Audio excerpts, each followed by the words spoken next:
जय हिंद। मैं ठाकुर अमित राठौर, आप देख रहे हैं सतर्क भारत। इस वक्त की सबसे बड़ी खबर के साथ मैं लाइव हूं। आए दिन आप देखते हैं कि महिलाओं के साथ, हमारी बच्चियों के साथ, हमारी बहनों के साथ छेड़खानी हो जाती है, उन्हें जला दिया जाता है, गलत ऐसी घटनाएं घट रही हैं। एक बहुत बड़ी घटना के साथ लाइव हूं। एक हिंदू धर्म की लड़की है जिससे गैर धर्म का लड़का हिंदू बन के अपना आईडी कार्ड बनाता है, हिंदू बन के, और उसे फंसाने की कोशिश करता है।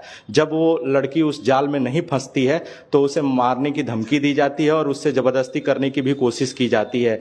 और आज वो लड़की पीड़ित जो बहन है हमारी, वो हमारे पास गुहार लेके आई है। आपसे मैं आप बीती सुनाऊंगा पहले इस बहन की कि किस तरह के वो अकृत्य काम करना चाहता था, क्या पूरा मामला है, कैसे कैसे वो लड़का आपको अप्रोच कर रहा है, कैसे धमकी दे रहा है और कैसे आपसे पहचान बढ़ाया। पूरी मामला पूरी डिटेल में बताइए। जी, वो मेरे घर आया था कैमरे लगाने के लिए। जी। कैमरे लगाने आया था और उसको पता नहीं मेरा नंबर कहाँ से मिला, कहाँ से नहीं मिला, क्योंकि घर में आया था तो नंबर कहीं से मिल गया होगा, पता नहीं मेरे को। फिर अब वो मेरे पास नए नए नंबर से कॉल आए, फिर मैं उठाऊँ, मैं कहूँ कौन है।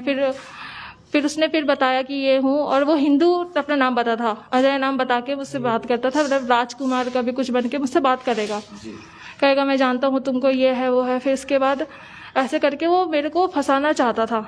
फिर उसके बाद क्या हुआ, मैं जान गई कि कौन है। उसने मुझे मिलाया, जैसे मैं मेरे घर आया, मेरे घर वालों पे मतलब इन्वॉल्व हुआ जो भी था।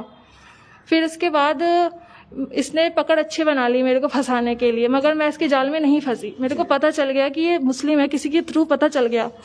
अब मेरे को पता चला, फिर ये मेरे को धमकी देता था कि तू मेरे साथ यहाँ चल वहाँ चल, नहीं तो मैं तेरे घर पे ये बता दूंगा, मैं तेरे को मार दूंगा, मैं तेरे के साथ ऐसा कर दूंगा, मैं तेरे साथ वैसा कर दूंगा। तो बहुत परेशान हो गई थी। अभी मेरे घर के रोज गेड़ियाँ लगाए, रोज वहीं पे बहुत परेशान हो गई थी। देख रहे हैं, एक बार महिला सुरक्षा के लिए बहुत दावे किए जाते हैं और किस तरह से वो इनको परेशान करता था, घर पे दबाव डालता था कि मैं कुछ गलत बोल दूंगा आपके घर पे। बदनामी के डर से वो चाहता था कि वो ये बहन उसके गिरफ्त में आ जाए और जो उसका मनसा था वो सही नहीं था, उस मनसे को वो पूर्ण कर सके। हालांकि उसकी गिरफ्तारी हो चुकी है, वो गिरफ्तार हो चुका है, उसका आधार कार्ड भी बरामद हो चुका है। जो आधार कार्ड उसने गलत लिया था, हिंदू नाम से बनाया था, वो कर लिया है। कुछ हिंदू संगठन के लोग जिन्होंने तत्परता दिखाई तो इस बहन को बचाया जा सका है, नहीं तो ये बहन भी किसी न किसी दिन शिकार बन जाती। और नित्य दिन धमकियां देता था। अभी आप द्वारा जैसे बताया जा रहा था लाइव से पहले कि आपको जलाने की भी बात कही जा रही थी, कि क्या है उसमें सच्चाई, क्या कहता था? मेरे साथ शादी कर ले, मेरे साथ जबरदस्ती मेरे साथ शादी करना चाहता था, मेरे साथ जबरदस्ती करना चाहता था। कहता अगर तू नहीं आएगी तो मैं तेरे घर आ रहा हूँ। फिर उसके बाद मैंने कहा मैं नहीं आऊँगी। फिर वो कहता कि अगर तू नहीं आएगी तो अंजाम अच्छा नहीं होगा। और इतने में ही वो आ गया था घर के बाहर। वो तो फिर मैंने अपने जान पहचान वालों को बोला, अपने घर वालों को बोला, फिर जाके उन्होंने उसको पकड़ा, जैसा भी था। जी, बहुत बड़ी बात बोल रहा था वो कि यदि तुम मुझसे शादी नहीं करोगी, दबाव क्रिएट कर रहा था कि यदि तुम मुझसे शादी नहीं करोगी तो तुम्हें जला दिया जाएगा। तरह तरह की धमकियां, तरह तरह के जो पीछे घटनाएं हुई हैं उसका एग्जाम्पल भी दे रहा था कि तुम्हारा भी हश्र हम ऐसे कर देंगे। इस जैसे सोच के लोगों को सिर्फ एक ही सजा मिलनी चाहिए, फांसी।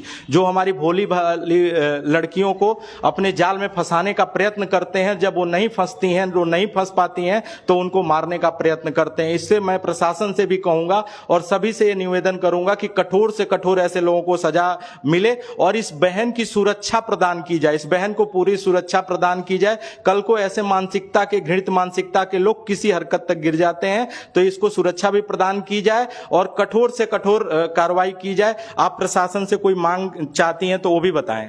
मैं बस चाहती हूँ ऐसे लोगों को बहुत अच्छी सजा मिलनी चाहिए, ऐसे कि ये लोग याद रखें कि किसी हिंदू लड़की से जलना कितना बुरा होता है। जी, कहीं ना कहीं ये भावुक हैं, इनका दर्द मैं समझ सकता हूं। ये किस तरह से डर के लोगों के आसपास अपने फैमिली के लोगों से करके उसको बुलाया गया, तब जाके वो पकड़ा गया है। और वो अपनी मानसिकता जो उसने बना रखी थी कि घटना घट जाए कोई, उस तरह से वो सफल नहीं हो पाया।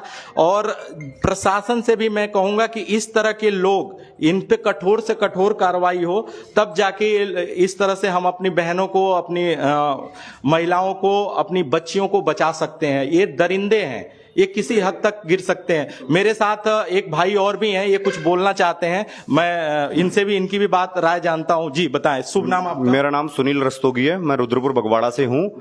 इस बेचारी लड़की ने मेरा नंबर कहीं से अरेंज किया, मुझे बोली भैया, मैंने खुद सुना कॉन्फ्रेंस में होके लड़का बोल रहा है अगर 9 बजे तक नहीं आई अंजाम भुगतने को तैयार रहे। तू भूल गई निकिता के साथ क्या हुआ, पेट्रोल लेके घूम रहा हूँ, शक्ति फार्म वाला कांड भूल गई, इस तरह की बातें कर रहा था।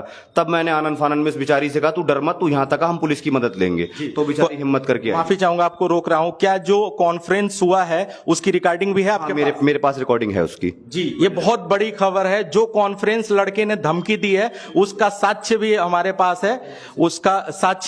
पास है, एक इसने अपना आधार कार्ड बना रखा है हिंदू नाम से, राजकुमार। इस लड़की को पहले राजकुमार नाम बताया था जी, और इसके घर पे कैमरे लगाने आया, कैमरे को ऑनलाइन कनेक्ट कर लिया अपने फोन से।